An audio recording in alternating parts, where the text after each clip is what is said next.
Dan selamat pagi anak-anak. Hari ini kita akan belajar. Tapi sebelumnya kita akan berdoa dulu. Mari berdoa.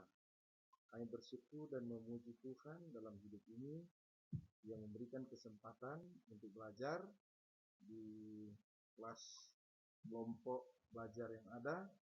Kiranya Tuhan memberikan hikmat, memberikan pengertian, agar apa yang kami pelajari memberikan makna yang sesungguhnya dalam hidup kami. Kami mau hidup beriman dan mengandalkan Tuhan. Kami berdoa dan menaikkan pujian syukur kepada Yesus Tuhan Juru Selamat kami. Amin. Selanjutnya kita akan belajar tentang materi pelajaran kita, itu hidup beriman. Bahan Alkitab kita itu dalam surat Ibrani 11 dan surat Yakobus pasal 2 ayat 14 sampai 17. Apa yang kamu ketahui tentang iman?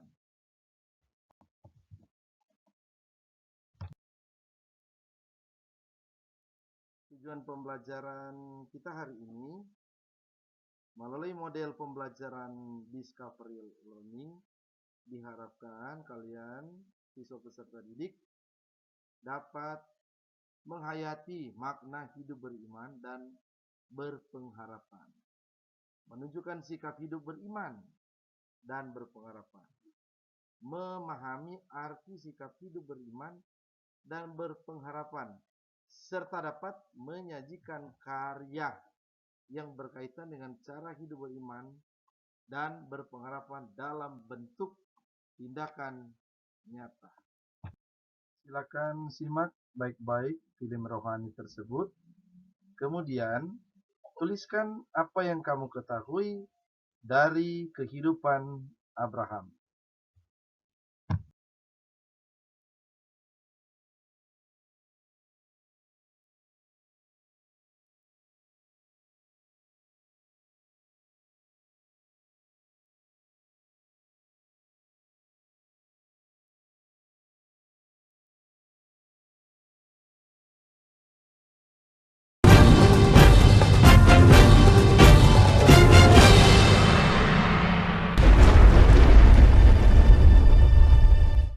Setelah semuanya itu, Allah mencoba Abraham.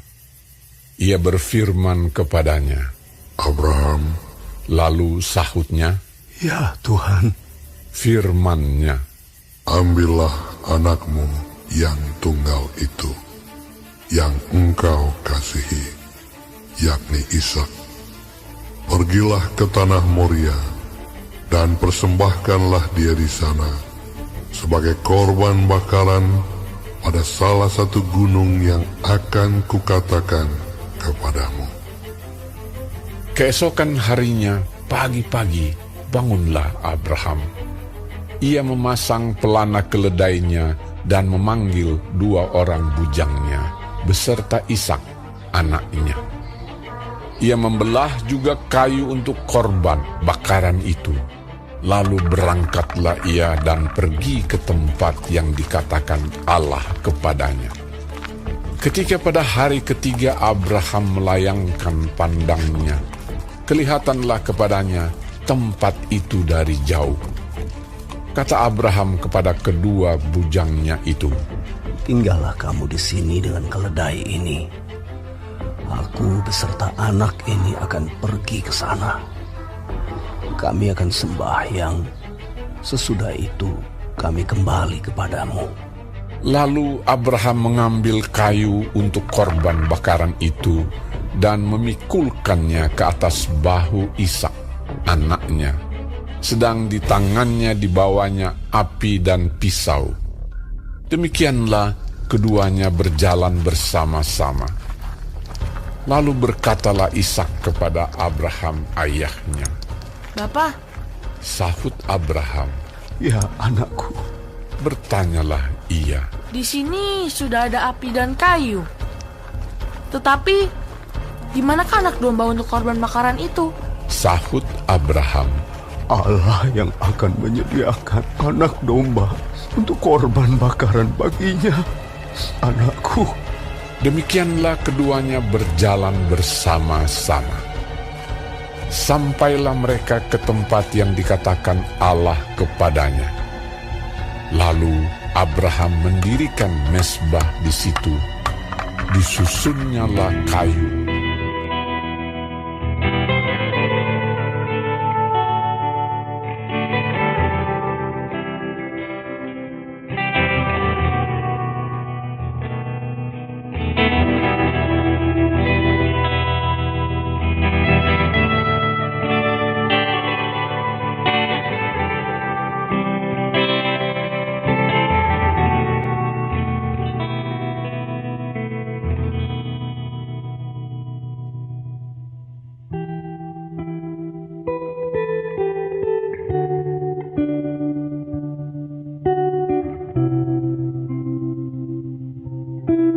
Diikatnya Ishak anaknya itu dan diletakkannya di mezbah itu di atas kayu api. Sesudah itu Abraham mengulurkan tangannya lalu mengambil pisau untuk menyembelih anaknya. Tetapi berserulah malaikat Tuhan dari langit kepadanya. Abraham, Abraham. Sahutnya. Ya Tuhan. Lalu ia berfirman, Jangan bunuh anak itu, dan jangan kau apa-apakan dia. Sebab telah ku ketahui sekarang bahwa engkau takut akan Allah, dan engkau tidak segan-segan untuk menyerahkan anakmu yang tunggal kepadaku. Lalu Abraham menoleh dan melihat seekor domba jantan di belakangnya, yang tanduknya tersangkut dalam belukar. Abraham mengambil domba itu, lalu mengorbankannya sebagai korban bakaran pengganti anaknya. Dan Abraham menamai tempat itu Tuhan menyediakan. Sebab itu sampai sekarang dikatakan orang, di atas gunung Tuhan akan disediakan. Untuk kedua kalinya berserulah malaikat Tuhan dari langit kepada Abraham. Katanya, Aku bersumpah demi diriku sendiri. Demikianlah firman Tuhan. Karena engkau telah berbuat demikian, dan engkau tidak segan-segan untuk menyerahkan anakmu yang tunggal kepadaku, maka aku akan memberkati engkau berlimpah-limpah, dan membuat keturunanmu sangat banyak, seperti bintang di langit, dan seperti pasir di tepi laut. Dan keturunanmu itu akan menduduki kota-kota musuhnya. Oleh keturunanmu lah semua bangsa di bumi akan mendapat berkat, karena engkau mendengarkan firman-Ku. kemudian kembalilah Abraham kepada kedua bujangnya, dan mereka bersama-sama berangkat ke Beersheba, dan Abraham tinggal di Beersheba.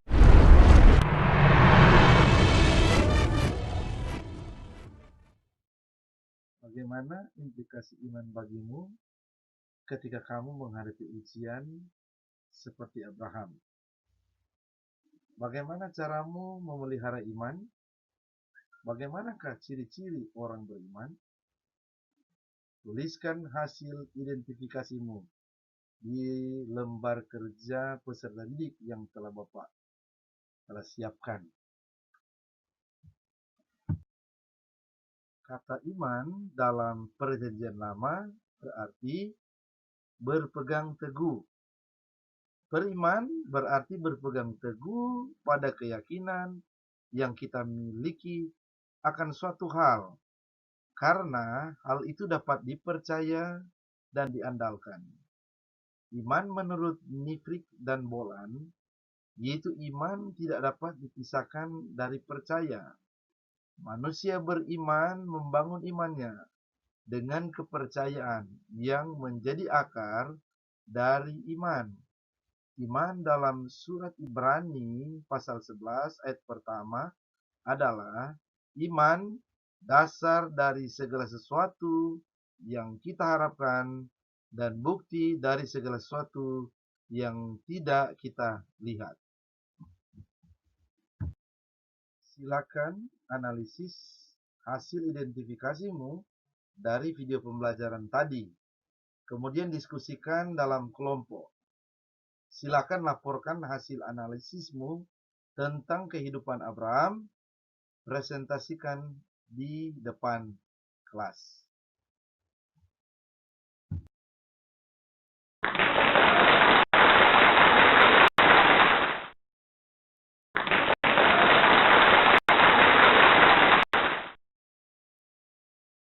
Tugas, pilihlah salah satu tokoh Alkitab yang ada dalam bacaan kitab Daniel pasal 3, Matius 26 ayat 20-25, Matius 26 ayat 69-75. Temukan dan catat apa yang dilakukan para tokoh iman tersebut dalam memelihara iman.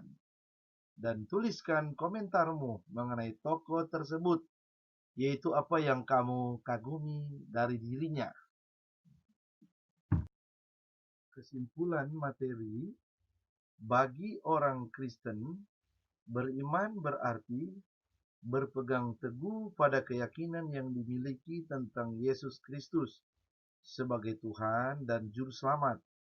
Dalam keyakinan itu, kamu percaya kepada Yesus dan menaruh pengharapan kepadanya, bahwa Ia yang menyelamatkan kamu dari dosa.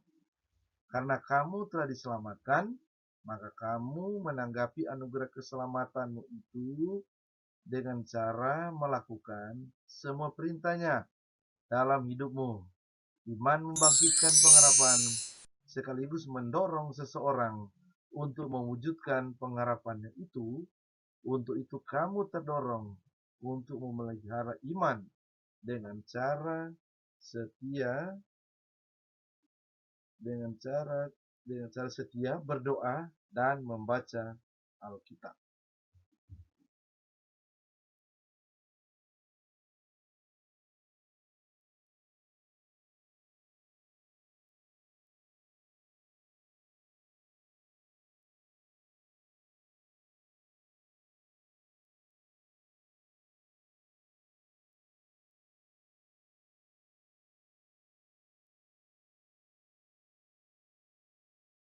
Refleksi, orang beriman menerima berbagai peristiwa yang terjadi dalam kehidupannya supaya mengakui kedaulatan Tuhan dalam hidupnya.